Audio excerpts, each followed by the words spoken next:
We still being recorded? Yeah. I don't know. We got to keep it gangster. You were really know. It takes a second in your old ass brain. Previously on Chat 62. So there was another Rodriguez next to me, and I kind of feel bad, and I never told him, right?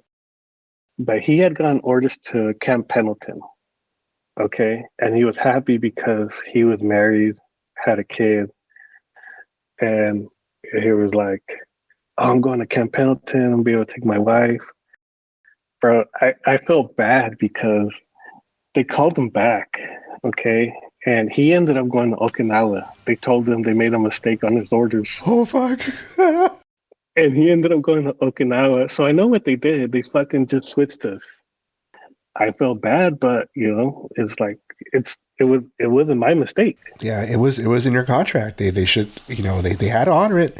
And the fact that you said that the contract could be void, I'm pretty sure they've never heard anybody pull that before, especially young PFC. I was like, fuck, he knows about the loophole. Yeah, I fucking, pulled the fucking reverse Uno card on him, bro.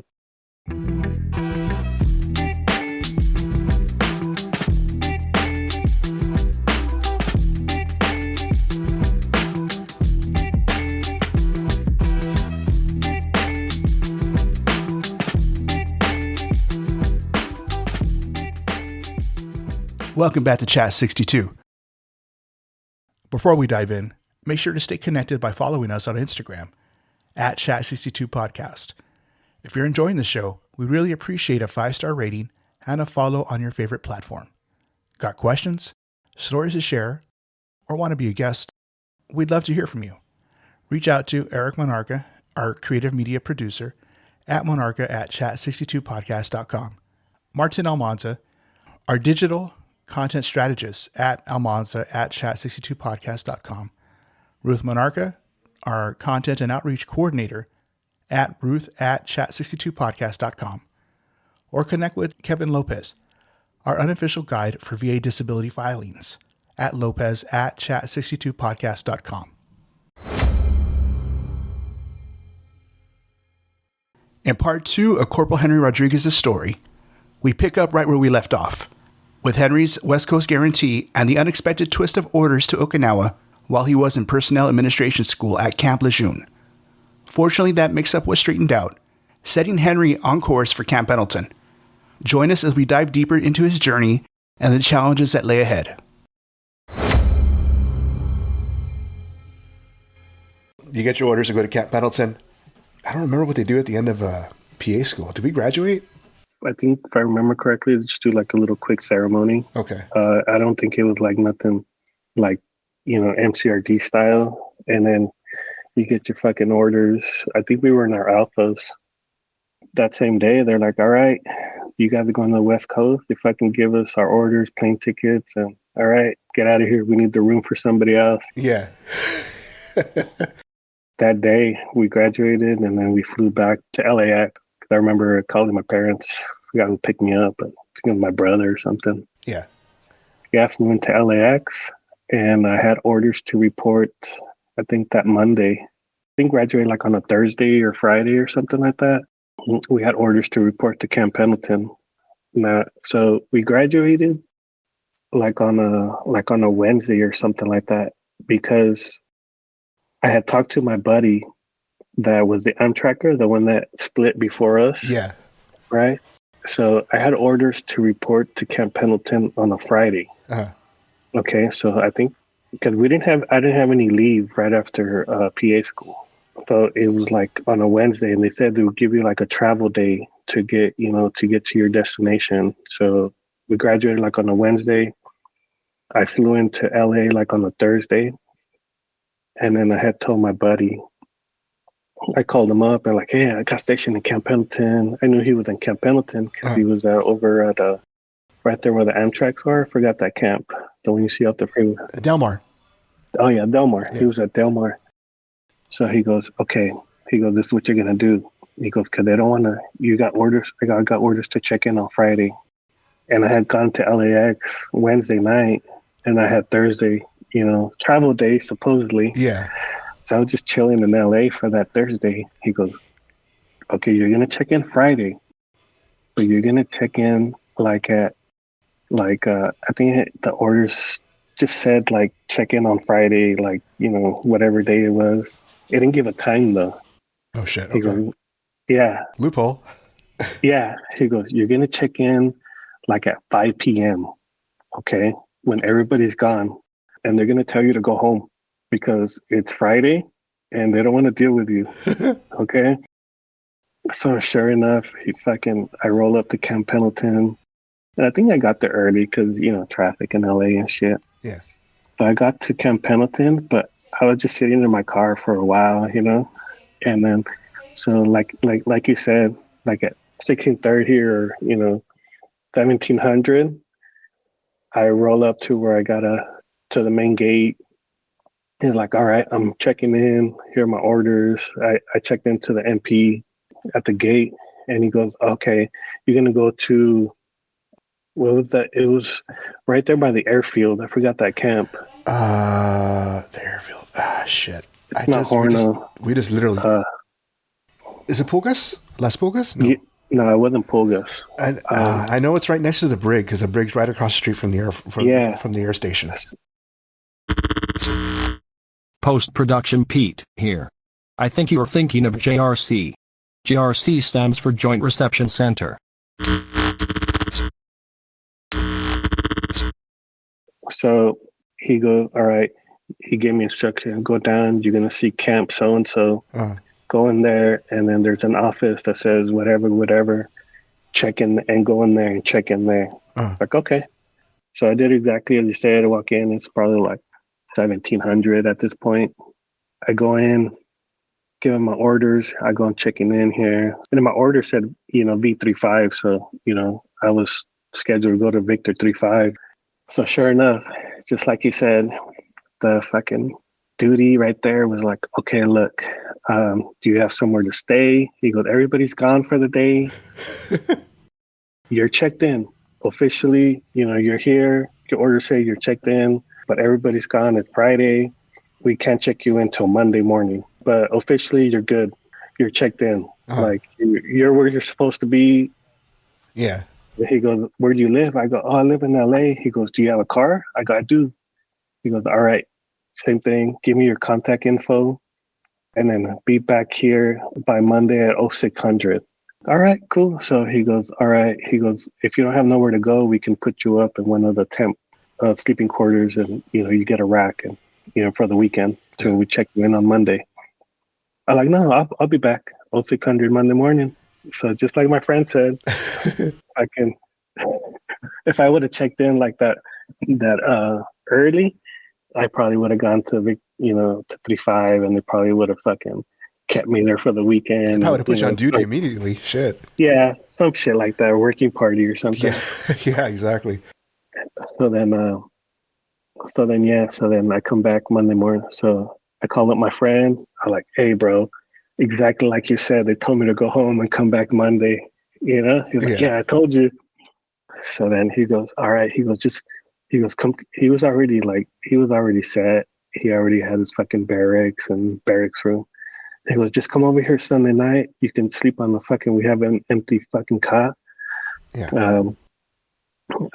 Just fucking come to my room in fucking Del Mar, and that way you don't have to drive like super early in the morning. Yeah. So yeah, Sunday night I went home, drove to his fucking barracks Sunday night, slept there, and then got up early and then checked in on Monday morning, just like they said. Right there in your alphas, right? Yeah, I was in my alphas. So you check in Monday morning. They tell you, okay, you're going to head out to Victor 35. They did their paperwork, did what they had to do.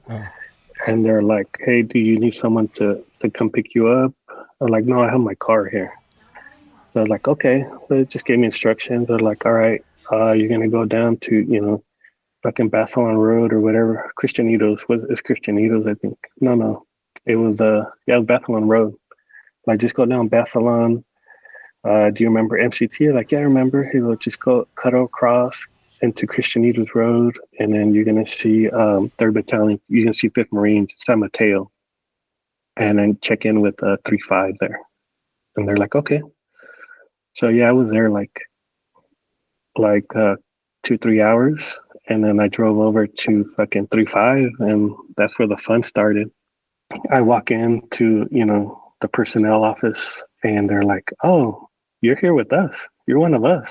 Uh-huh. They're like, oh, welcome. Have a seat. And then they do the whole check-in process. I talked to the staff sergeant, the personnel officer, and actually, we didn't have a personnel officer at that time. The personnel officer had gotten orders to leave, so it was just the personnel chief. He was Staff Sergeant Delgado. Cool dude. Yeah. And then so they're like, all right, make yourself comfortable. We'll get your stuff, get straightened out. They called down to get me a room, just start processing me in. They're like, all right, cool. Just have a seat, I was like, Yeah. All the guys come over like, hey, I'm so-and-so, Garcia and Dino. And then our diary guy, they're like, oh, his name is Gilliland, which is Corporal Gilliland. They went over to us with Pac. He was a Lance PFC at the time, or Lance Corporal, I don't remember. I think it was a PFC still. He goes, oh, Gilliland is Barner, I think. They had just come back from deployment, a deployment. So a lot of the guys were getting out already. They were so they were like, oh, they're at the E Club getting breakfast. So everybody was just kind of chill. I'm like, okay. So I'm sitting there, and then my 2 NCOs, the corporals, were like, oh shit. And it's funny because when I checked in, the first day I checked in, my fucking NCOs were like, oh, you're in alphas. They're like, all right, let's go. He goes, do you like burritos? I go, yeah, I like burritos. Guess where we went? Guys, at the La Tiendita. Yeah. I'm gonna enter the music too, like I did for Yeah. Stringer. But yeah, I check into my unit. Hey, you hungry? I'm like, yeah, I could eat. Like, you like burritos? I'm like, yeah. So then he drove us out to La Tiendita, and we go out there, and he was like, all right, we can't. So he told me, whenever you come out of town, you can't get out of your car in your camis. Like, so you have to go in there, get the burritos for us. And then so he gave me a big ass order to get burritos for everybody. And he paid for my burrito, but that was my first experience in La Tiendita. One of many. So that was your first experience buying burritos for the shop in Alphas. Yes, on my first day. On your first day. What'd you think about La Tiendita? Bro, it's life-changing, bro. I don't know, because it's just brings back memories, but yeah, it was cool, man. I wish he was still around. Me too. Did you ever have, because there's only a couple of guys that said they've had bad experiences with it. I mean, they're real bitter about it. And they're like, oh, I don't know why you haven't brought up the bad experience about La Tiendita. I'm like, fucking no one says anything. All right. What was bad about it? They didn't order the right, they probably would try to get some off the wall. You go there and you get burritos and tacos, and that was it, That's it, yeah, you don't get the fancy shit. Yeah. So, they ended up with chorro, and, That's probably the chow hall, bro. You probably went to the chow hall, and they're just trying to blame fucking La Tiendita. How dare they? That's sacrilege right there. Exactly. So what other experiences did you have in La Tiendita? Oh, bro, there was one time. So we would go there often. I remember one time the lady, the owner, I think it went through a couple ownerships after I got out, but the owner was like, oh, if you guys ever don't want to get out of your car, just you remember that little parking lot, that fit 2 cars in the back? So he goes, just drive through the back, honk the horn, and I'll go out there and take your orders. That way you guys don't have to get out of your car. So we go there often. Cool. Yeah, so she was like, all right, cool. We pull up to the back, we honk, she comes out, takes our orders. And then, I don't know if you remember, they ended up changing it, making La Tiendita bigger, but they had a little patio on the front. Do you remember that? I remember that. Little open patio. I remember we drove up, got our burritos, and one of my buddies was like, he had to start eating right away. I'm like, bro, just wait till we get back, he had to start. He finished it before we even got there, but we pulled up and he goes, "Oh, she didn't give us hot sauce." So as we're pulling out of the driveway, there's a guy sitting right on the edge on the little patio, and he's eating his food, whatever it was, and there's a big old bottle of tapatio. And he goes, "Hey man, can I get some of that tapatio?" He's telling the guy on the patio that's sitting on the table. And the guy's like, "Nah, you're gonna take it." He's like, "No." He goes, "I'm just gonna put," and he showed me the burrito. He goes, "I'm just gonna put some on the burrito." And then he goes, "Okay." So he he leaps over the railing, gives him the bottle, and he tells my friend, "Book it." So we ended up taking the whole bottle of tapatio. Ended up being in the shop for like a couple months. We would use it. It was hilarious. It was a great tapatio heist. Yeah, bro, exactly how the guy said. He goes, "No, you're gonna take it." He goes, "No, I'm not." He took it. Oh, that's fucking spectacular. Yeah. I fucking love that. Yeah. Oh my god. But yeah, we would Latinitas, everybody goes to Latinita there. It was fun. It was good. Yeah, it was always a place to introduce it to non-Hispanic people. Oh yeah, like my roommate was from like Arkansas, and I would take him there. He loved it. And then my other roommate was from Iowa. Well, you get a lot of roommates switching out, but they were all from other states, and bro, they loved it. They were like, hey, they would call me Rod. They'd be like, "Hey Rod, are you going to La Tiendita?" I'm like, I wasn't planning on it, but I can go now. Like, all right, give me a burrito, give me tacos. Everybody would like, and then, if the word spread you were going, it ended up turning into like a big ass order. Like 20 people order burritos. And I still can understand how it went out of business. It had to be just because they were upping the rent in San Clemente. I think so too. I went there a couple years later after we got out, and we were passing by, and I told my wife, like, "Oh, we gotta stop here. We gotta stop and get a burrito." And the owner was there with a Marine. He ended up buying it, but yeah, I don't know why he closed it after that. I know Gallegos was like, "Oh," he hit me up one day. He's like, "Hey, they closed Mama's." I'm like, "What?" I was like, "No way." I go, "Yeah." He goes, "It's closed down." He goes, "What? That sucks." Yeah, I think it was the summer of 2019. They had to close it down. I heard a rumor that they had a sister restaurant in Oceanside. Oh, really? But I'd never been. I didn't know if it was called also La Tiendita. Are you talking about Colima's? I have no clue. I didn't know the name of it. There's another restaurant that everybody would rave about called Colima's in Oceanside, and everybody would be like, "Oh, you gotta go. Colima's is way better than La Tiendita." And then we went there one time. It wasn't like it was good.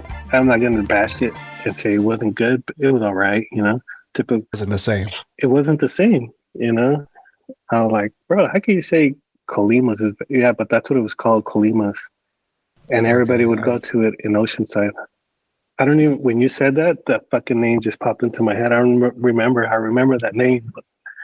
It's funny how certain things will just come out of nowhere. Yeah, it just triggered like, oh yeah, I remember that because people would say, "Oh, Colima's is better than La Tiendita." I'm like, yeah, get out of here, bro. You don't know what you're talking about. You don't know Mexican food. You don't know what you're talking about. Go stick to your Taco Bell. Yeah, exactly. How long did you spend at 3-5? Well, bro, we were there. So I checked in. It's got to be around 97. Yeah, it was 97. And until we moved over to the pack and we're like 98 or 99. Yeah, the summer of 99. But did you, at your time at 3-5, did you go on deployment? We did. Went to Okinawa. So I ended up in Okinawa anyways. Yeah, you did, huh? Hey, but at least it was for like, what, half the time that it would have been had you gotten PCS'd out there. Yeah, so I think we were doing like 6 months, and then they extended us another month. We ended up doing like 7 months. And was there a reason why? Yeah, they said something was happening somewhere. I forgot where. Some kind of like Korea? No, it wasn't Korea. And they were like, "Oh, we might need you guys to extract one of the embassies." Uh, um, but I don't think we ended up going. And then 2-4 ended up showing up to replace us, and then we ended up coming Okay. back. Like I tell you, everything worked out because we went on deployment. We got back before like Thanksgiving, our deployment, and it's like I got back like in October, and I got to spend Thanksgiving and Christmas back home. So my deployment, I didn't miss anything. I didn't miss any holidays. Man, it worked out just right. Shit. When you found out you were going to deploy, how'd you feel about that? What was going through your head? That was cool. I was like, okay, you sign up to go see the world, Yeah. So I was like, all right, let's go check it out, see how it is. How was your time in Okinawa? That was fun, just a lot of workouts. There's really not much to do out there. Have the food. You don't know about the taco rice and the yakisoba and all that. Oh, bro, the during the tsunami, the whole PX is like wiped out. It's like a zombie apocalypse, bro. They wiped the PX out during the tsunami. So yeah, and the legal drinking age over there was like 20 or 19 or something like that.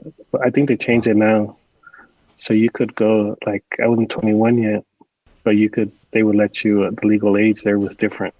So they would let you buy beer at the PX. But they changed it because we would get unruly, I think it made it 21. Yeah, there was a reason why they had to change it. Did you experience buying like cans of alcohol from like vending machines and stuff like that? No, we didn't experience any of that. Oh, okay. Because I've heard about it, but I didn't know like how close it was in proximity to base. Yeah, no, we went to Okinawa. We went in 98 from like February or March till like October, November, something like that. So you did Okinawa. You did your 7 months out there. Were there any exercises you guys had gone on out there? For some reason, we got on ship twice, but the first time I didn't end up going. They were doing, I think, Cobra Gold. They did Cobra Gold, but for some reason, I stayed back. Me and some other guys in the office stayed back. And then we ended up going back on ship for a blue-green workup with the Thailand Marines. But we never got off ship. But when the second time I went on ship, and then my NCO, I was a Lance Corporal at the time, he goes, hey, I need someone for a working party. There's any volunteers? Obviously, nobody says anything, I'm like, all right, Rod, you're it. I'm like, fuck, because you never know what they're gonna, it could be good or bad, but it ended up being good. He goes, all right, Rod. He goes, we got to give someone up to go work on the flight deck.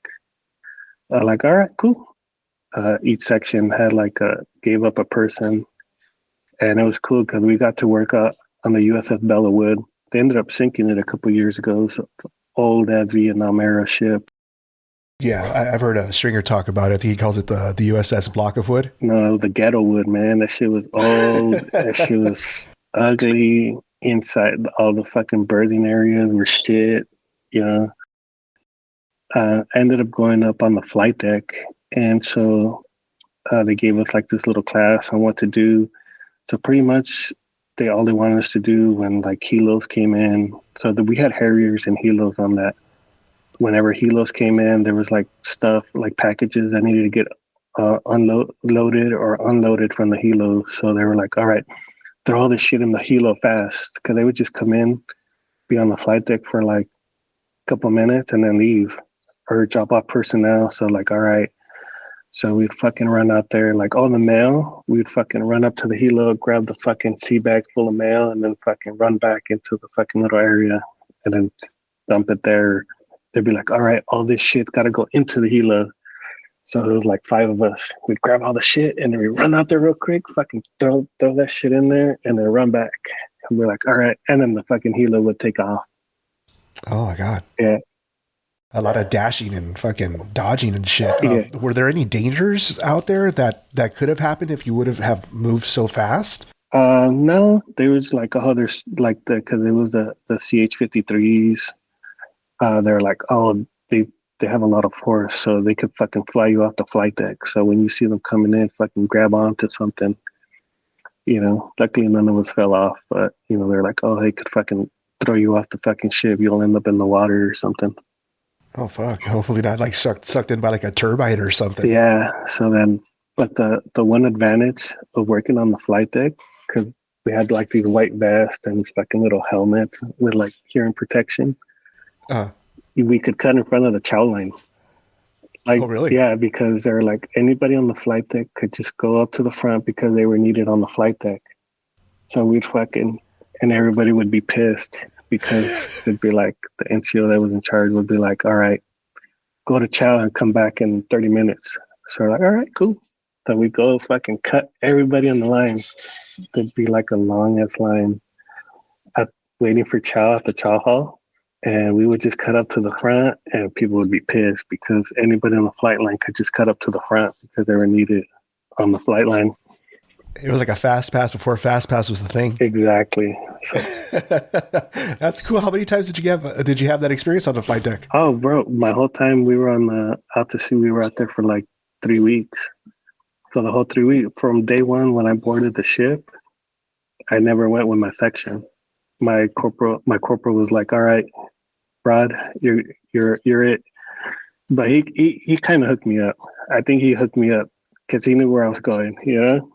Yeah, that's cool, dude. That was a good experience because he was like, all right, you're going up to the flight deck. Like, okay, I guess I have to go. Fuck. Every morning we would be on the flight deck. We had to do a FOD walk. So like we'd have to find foreign debris on the fucking, so there'd be like, 30, 40, 50 of us, however many, and we'd walk the whole fucking flight deck to find any debris that would, could get into the engines or the helos or the Harriers and stuff like that.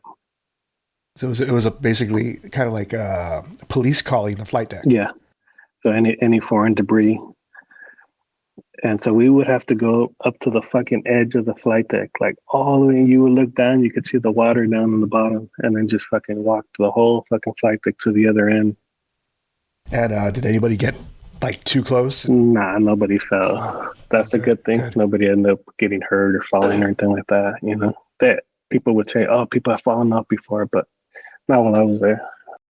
Oh, that's good. That's good. Yeah. So it was there was a lot of, downtime too because we were waiting for the helos. So there was like right next to like where the helos were stored or wherever, there was like a little area where you could just sit down there. Bro, we ended up like sleeping most of the time, just right there waiting for helos to come in or waiting for something to happen. I'd be like, hey, come in. All right, get ready, guys. We got a helo inbound. And we'd get up, but we'd just be chilling there in that little area, shooting the shit. Like the Harriers would come in. We'd see the Harriers land. We'd see all the helos land. But that's what I'm telling you. My NCO kind of hooked me up. I think he knew what he was doing, When you're on deployment, did you? You said you didn't get off a ship, so you didn't stop by any other like surrounding countries? No, that was the first. Remember, like I said, we got on ship twice, but the first time I didn't get to go on, so they ended up going to Thailand, going to somewhere else, Philippines, I think. For some reason, they kept me back. I don't remember why, but my personnel officer, the purser, or the chief was like, "Hey, some people got to stay back here or something," and I ended up staying back. I was one of them. But yeah, That was the first time. Okay. Yeah, but the second time I got on, when I got on the flight deck, we ended up coming back. We did the blue-green workup. And what is that? What is a blue-green workup? So it's just like the Marines and the Navy working together with like the other navies or like other, but it was just kind of like an exercise, So then we ended up coming back and porting back in Okinawa, and everybody got off. And then my NCO came back, and he was like, "Hey, Rod, you're gonna have to stay on the ship. They're going back to mainland Japan." Because they're going to dock the ship and needs to go to repair, but they're low on personnel. So you're going to go back, you're going to stay on the flight deck with them, and then they're going to fly you back.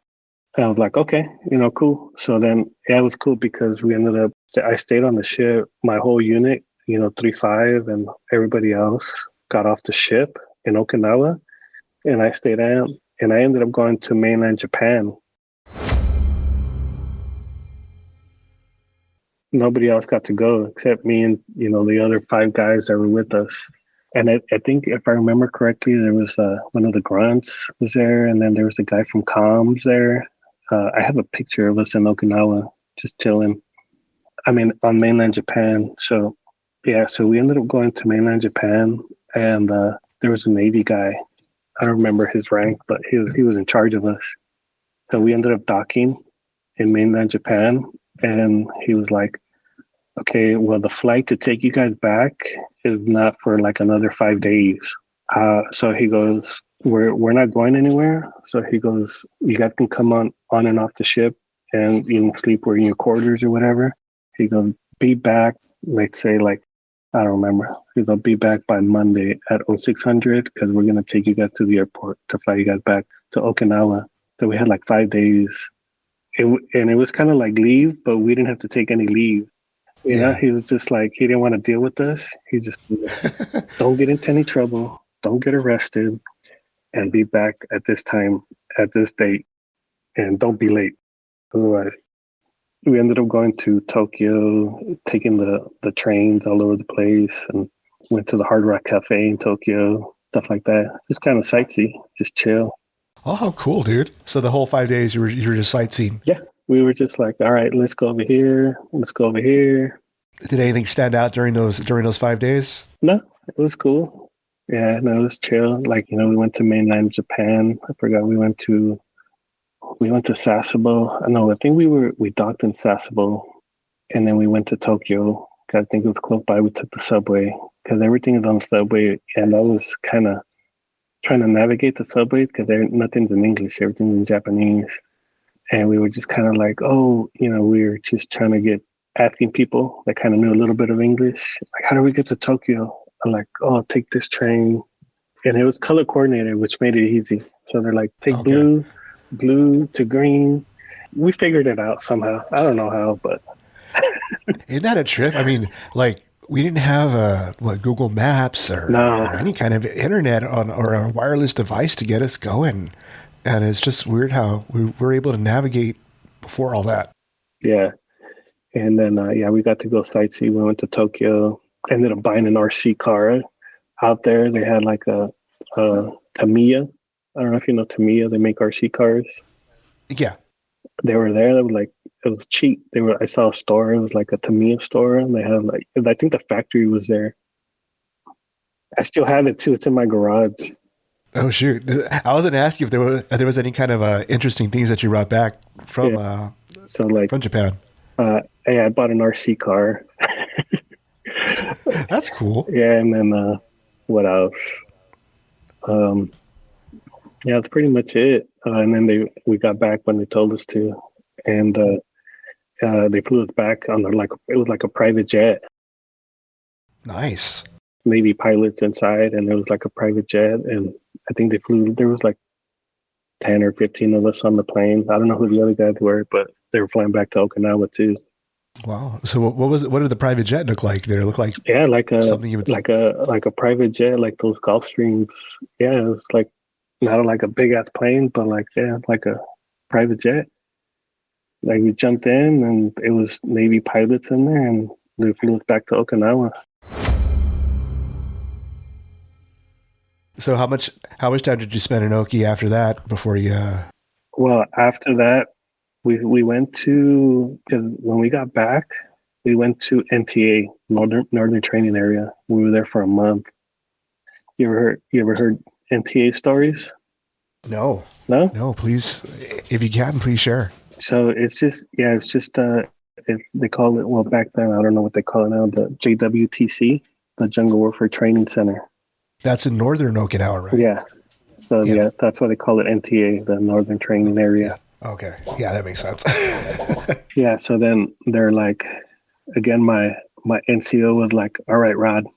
I was kind of like the field guy, if that makes sense. Anytime someone had to go to the field, it was going to be Rod. Rodriguez was going to be the field guy. But, it was fun. Like, people would hate it, but I was like, bro, it's chill, man. Like, we get to do a lot of stuff. We got to go rappelling. So the Northern Training Area, they teach you all the jungle warfare training stuff. Like, We did an exercise out there. You know, they have classes on how to survive in the jungle. And towards the end, you got to go through this qualification. So they fucking, all right. It was kind of like a mock scenario. Like our squad was going to go up against this other squad, or our platoon was going up against another platoon. So they're like, all right, pack your gear. And then they put us in helos and they dropped us out like in the fucking middle of the jungle. So we got to fly in the helo. Did the helo land, or did you have to jump from the helo? No. Yeah, we landed, and then we just went out the back. It was a CH-46. Okay. And we went out the back, and then we spent like 7 days out in the jungle, just walking around. And then we ended up back in our camp. You know, obviously I wasn't navigating. It's probably some second lieutenant or captain or something. But yeah, we made it back to the camp. Oh my God. Yeah. I've heard stories of second lieutenants getting platoons lost and all that fun shit. Yeah. So we spent like 7 days out in the jungle. They'd be like, all right, guys, this is where we're sleeping for tonight. But we wouldn't set up no fucking tents. You find a tree and you just fucking lean up against the tree, and that's it. You're sleeping there. And then we'd wake up like 03 and all right, we're moving again. And then we'd fucking have movements at night. We had NVGs. They would get the old school NVGs. Yeah, the giant ones. Yeah. Right? Yeah. So we had those so we could move at night, but they would be like, all right, grab onto the person in front of you, because the jungle canopy made it dark. You could barely see in front of you in the jungle.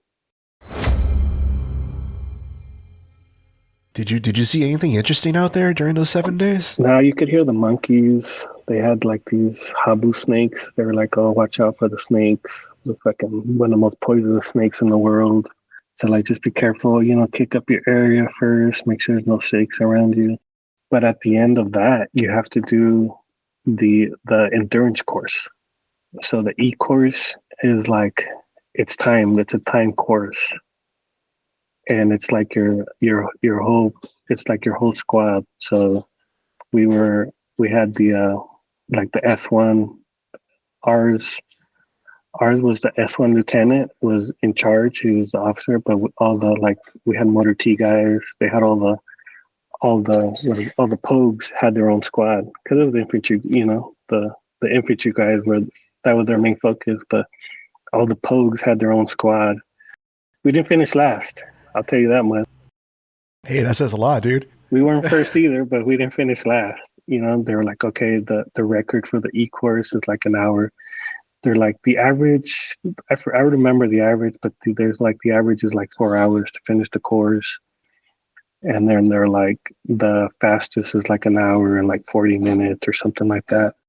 So it's just like to have this map course, and you rappel down first. Then you fucking walk through the river, and then they have these you have to like do the rope climb with all gear. This is like weapons and stuff. Oh no, we didn't have packs. We didn't have packs, just weapons. And then you have to cross the river on the rope on your back. You fucking cross the river. Then you fucking have to jump into the river and fucking swim across. And then it's just like open. And then you have to go through the mud. And it's kind of like a team building exercise, because they're like, you can't go to the next step of the course without your whole team. So then you had to go through like this tunnel. Like, people would freak out because there was like these tunnels in the ground that were full of water, and you had to go through it. It's probably like 20 feet. Yeah, so you had to like just kind of hurry up, hold your breath, and then go through the 20 feet tunnel, stuff like that. Go through the mud, and then they make you crawl through the mud. Probably right there were probably a lot of people probably realizing that they were claustrophobic. Yeah. Some They people didn't know it then or before. They found out. Yeah, because you start kind of people panic a little bit. Yeah. And then at the end, towards the end of the you're all covered in fucking mud, because towards the end they make you crawl in the mud, and then the instructor was like, "Okay, this guy's been shot," and then so you got to carry him back to the finish line, and of course they pick the heaviest guy. Can't be like the skinny PFC guy. Never. No, that makes too much sense. Yeah, so they're like, all right, he's been shot. You got to get him back to the finish line. So like the last mile So we had to make like this makeshift gurney with our cami blouses. So they're like, all right, what are you going to do? So then we fucking looked around. I think they do it on purpose. There were like these 2 sticks, 2 branches. We ended up fucking putting them together, putting all the fucking blouses and make a makeshift gurney. That sounds a lot like what they made us do during the Crucible. There was a lot of problem solving, teamwork, Yeah. assessment. Yeah, what you're describing reminds me a lot of what we went through in the Crucible. But, you know, you had it for 7 days. For us, it was like 52 hours or something like that, 56 hours. Well, the e-course was just at the end of the 7th day. So, like, it's not like we're doing that through 7 days. It was just 1 day. I think we ended up finishing, like, in 3-something. I have a picture, because I would carry, like, back then it was, like, these fucking disposable cameras. I have a picture during part of the e-course. They're like, all right, get your squad together, and like to have a picture of it, of our squad that finished. That's cool. And you said that you guys weren't first, but you guys weren't last. So Yeah. that says a lot about a poke squad being able to hang with the grunts. Oh yeah, you know. So like we didn't finish last, so I think they ended up telling us, all right, you know, because they number the squads. So like, all right, this is like forgot one of the grunts won number 1 and someone was last, but they finished within the time. You have a minimum time that you have to finish to pass. So if you don't finish, then you know you're supposedly don't pass the class, but you know everybody passes. So what happened after that? After you were done with the NTA? We ended up going back to my shop, and then we were just preparing to come back. So we prepared. We were like, we just came back and just preparing to come back to the States. We were pretty much done. Just kind of feel after that. That was like I think the end of like the deployment, finishing up the MTA and the JWTC. Were you ready to come back to the States after all that time? Yeah, you know, you gonna miss home. It's funny because I would call we had this. I have a couple funny stories, but we had this cell phone that between me and my friends, we had bought this cell phone, and we used these calling cards that we would preload onto the cell phone. So I would call my mom, and she would. I told her, hey, can you, if I needed something, she'd be like, oh, can you mail me this or mail me that? So she would mail me menudo, like the little panitas menudo, and then little tapatio. She would mail me tapatio, so we would eat it. We had like this little warmer cup or whatever. We'd put the menudo in there and we would eat that. Obviously, no radish or nothing like that, but it was just like, it was good. It was as close as you can get to home. Exactly. Given the situation. So like she would mail me like the little cans from the market, and then we would just pop them open, and it was an experience. So like one of my buddies, he had gone there. He was what do they call it? He went early. He was like the pre-party or whatever. That's probably the best to do with the best, because when he got there, he got his room. Like he said, the battalion we were replacing, they were trying to sell all their stuff. This was before flat screen TVs, remember? And like, so he bought a little like 15-inch TV with a built-in VCR, okay, for like $20, because the outgoing battalion was just selling their stuff, because you can't bring that stuff with you.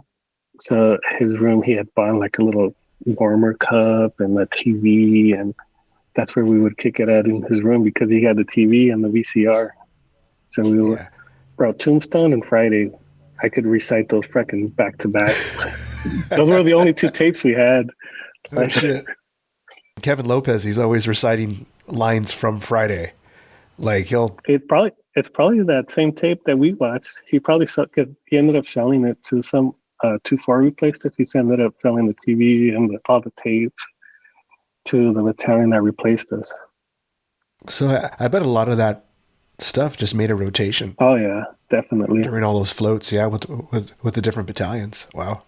Yeah. Shit, I wonder how long that stuff lasted for before it just finally conked out. Yeah, well, eventually it moved into DVDs and all the new. Now it's just streaming, so you don't need any of that.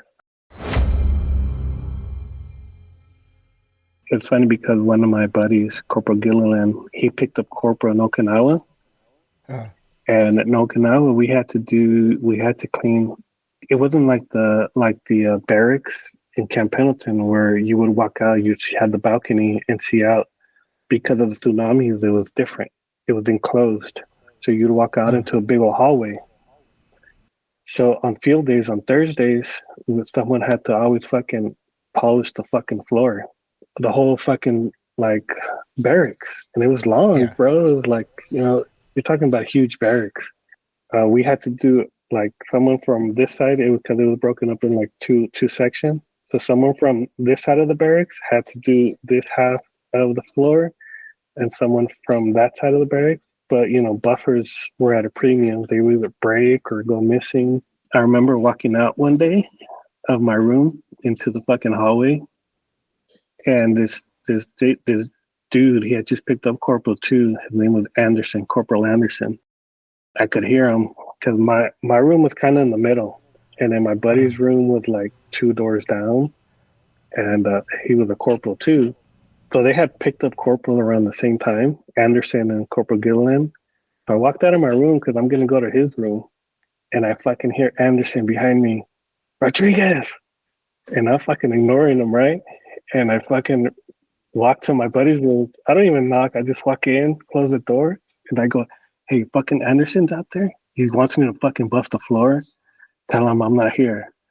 And then he was like, so I fucking jumped in his closet, and they're both corporals, so he can't like be like, oh, I'm let me go in or whatever, So then he fucking, sure enough, knocks on the door, and then he goes, hey, Gilliland, where's Rodriguez? And he's like, that's my room. Rodriguez ain't here.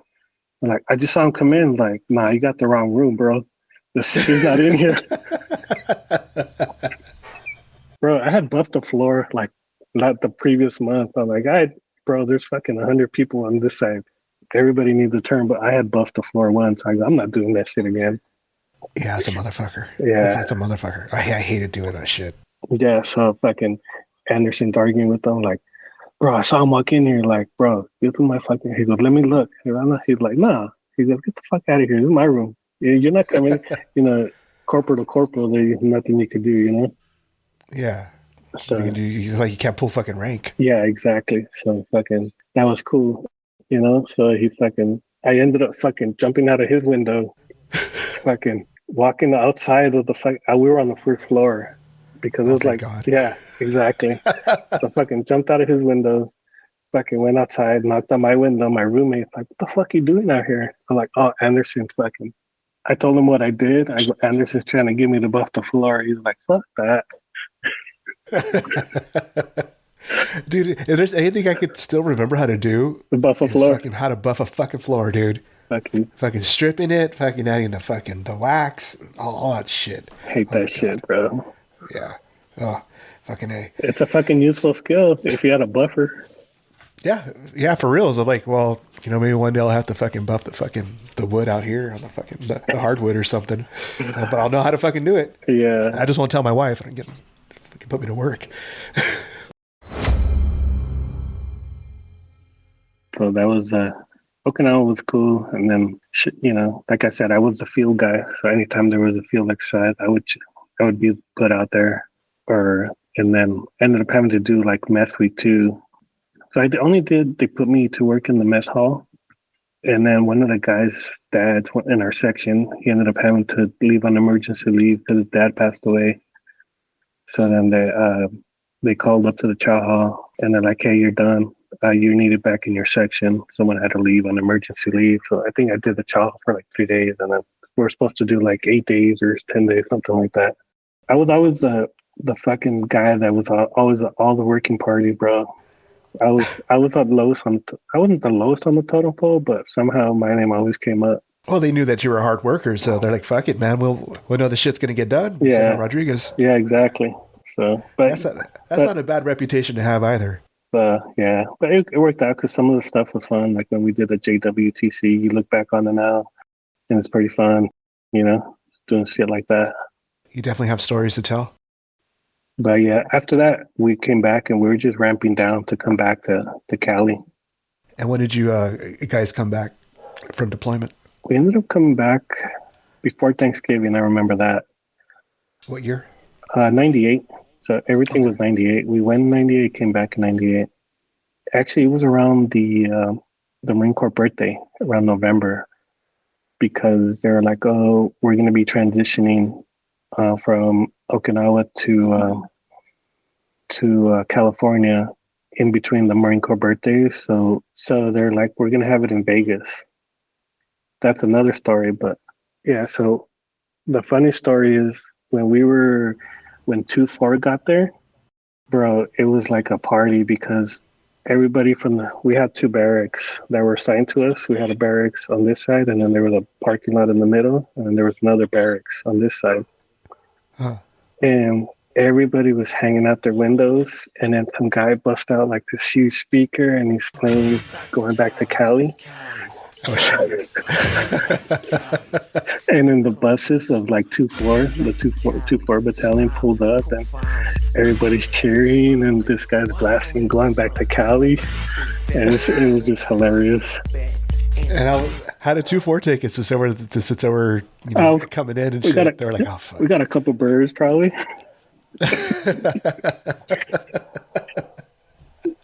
They're like, fuck, man. Yeah. Fuck. Nice way to rub it in. Yeah, exactly. But yeah, after that, we were just ramping down, getting ready, turning in, because there was some gear that we had to got from over there that, I guess, to not bring back all the gear back and forth. So we were just turning in gear and getting ready to come back. That was I mailed back, you buy a lot of stuff out there, clothes, stuff like that. So I mailed back a lot of stuff just so I wouldn't have to carry it in my sea bag. Got 2 sea bags. I think you could take 2 sea bags of going overseas. So we took 2 sea bags. They're like, whatever fits in the sea bags, and that's it. Nothing else going.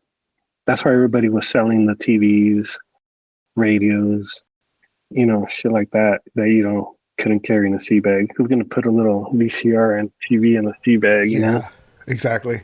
And other than the RC that you had purchased, did you come back with any other things? No, I think I ended up buying some swords. Oh, cool. I just mailed all that back. They're like, all right, just mail a lot of this, because it's kind of like the mail it back from one base to another base is cheap, So you'd mail it back to either yourself in Camp Pendleton, or you mail it to your parent or some, parents' house or something like that. But it was cheap, be like, oh, because it was just kind of like mailing it within the States. You know what I mean? It's not like overseas shipping or anything like that. So yeah, the FPO, APO. Yeah, like that. Exactly. Yeah. So then a whole lot cheaper. So yeah, I just shipped mailed a bunch of stuff back, but yeah, that was cool. And then they inspect you. So they make you. Oh, do they? Yeah. So when we got there, they inspect us. We got to Okinawa. They're like, okay, we went in this fucking parking lot, and they're like, all right, empty out your sea bags. And then they have some guy just going around inspecting, make sure you don't have any contraband. And then on the way back when we got back, we did the same thing. They're like, all right, empty out your sea bags and stuff like that. Now, what is specific? What kind of contraband were they looking for? I have no idea. I didn't have anything. I think this guy, I don't know why, but he had this fucking big ass Rambo knife. They took it away from him, bro. They're like, nah, you can't have that. Okay, so it was probably stuff like that, like something really extreme. Yeah, exactly. So I had a Leatherman. He looked at it and was like, all right, you're good. Everybody had a Leatherman back then. So you got back from deployment, and you returned back around the time of the Marine Corps Ball? I did.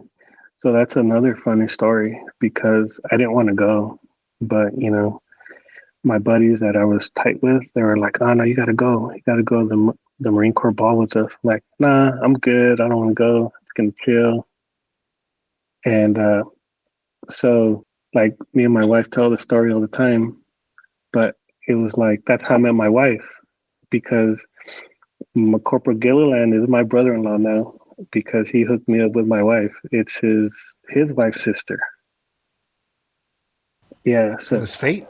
Yeah. It was fate.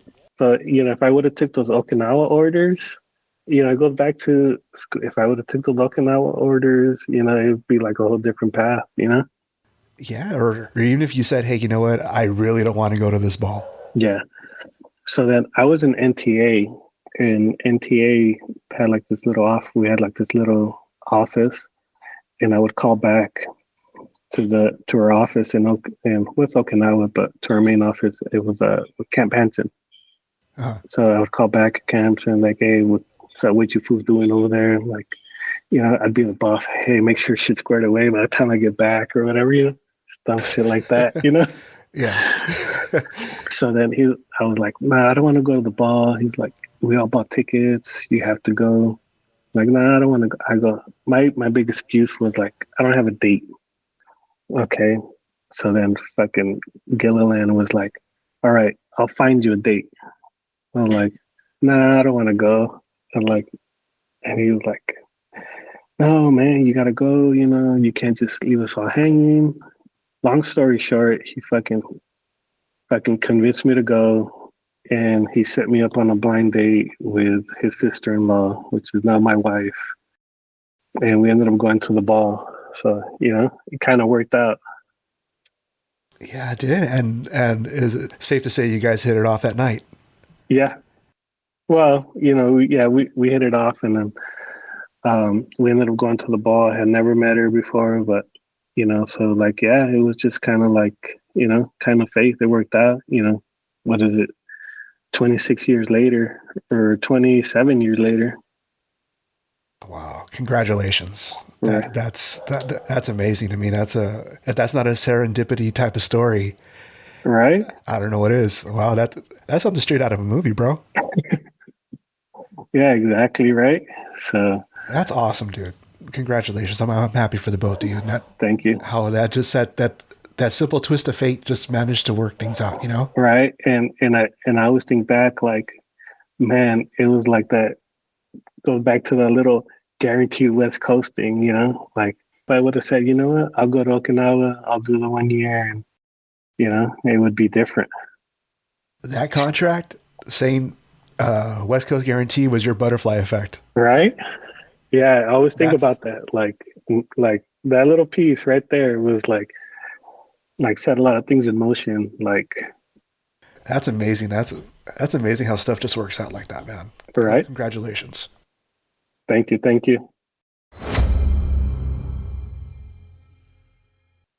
Thank you for being on, dude. It means a lot. No, thank you for even asking me, man. I feel honored. Everybody has a story.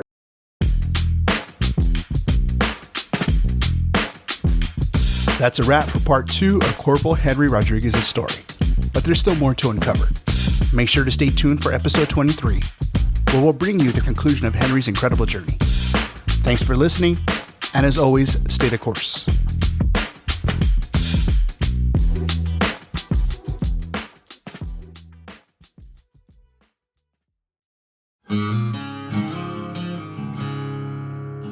Hey everyone, I'm here today and I want to talk to you about something that's really important to us, and that's the National Suicide Prevention Lifeline. You can reach them by calling or texting 988. That's right. We want to emphasize how crucial it is to reach out for help if you're struggling with thoughts of suicide or just need someone to talk to. You are not alone. There are people who care about you and want to support you. Calling 988 or texting can be a difficult but incredibly brave step to take. It takes courage to reach out for help, but it's often the first step towards healing and finding a more positive path forward. Remember, you are strong, capable, and loved. You have so much to offer the world, and your life is valuable and worth living. If you're struggling, please don't hesitate to reach out. You can call or text 988 anytime, day or night, and speak to a trained crisis counselor who can provide you with support and guidance. We want to encourage everyone to prioritize their mental health and well-being. You don't have to go through tough times alone. There are people who care about you and want to help. So let's work together and create a world where everyone can thrive and live their best lives. Remember, 988 is more than just a number. It's a lifeline. Let's use it and support each other every step of the way.